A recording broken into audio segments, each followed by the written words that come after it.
fallu faire une école fluide, agréable, donc c'est-à-dire une école où les étudiants puissent se rencontrer évidemment, échanger, mais aussi un lieu propice à la concentration, parce que c'est un espace de formation, donc il faut qu'effectivement les gens apprennent avant tout. L'école se trouve à côté d'une forêt, qui est la forêt de Meudon, donc c'est une présence végétale assez forte, c'est la nature qui est vraiment tout près de ce site. Et ensuite le programme, on parle d'une école de cuisine, donc évidemment tout ce qu'on mange, tout ce qu'on boit doit être le plus étroitement lié à la nature.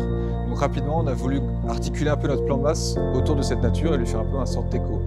Donc on a pris le programme, on l'a scindé en 4 blocs qui font référence à la nature, qui a la terre, l'eau, le feu et le vent.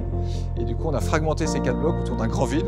Ensuite, depuis l'extérieur, on voit que le bâtiment est scindé en 2 strates. Donc il y a la strate basse, qui est en fait un socle.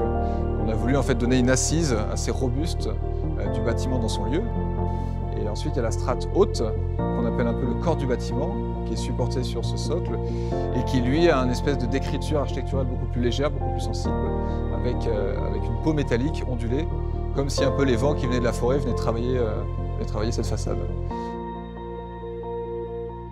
Donc on a un peu ce contraste entre ce socle et ce corps de bâtiment qui donne un peu toute sa singularité au lieu. Et ensuite sur un plan beaucoup plus symbolique, on va dire que l'enseignement s'appuie sur la théorie et de la pratique.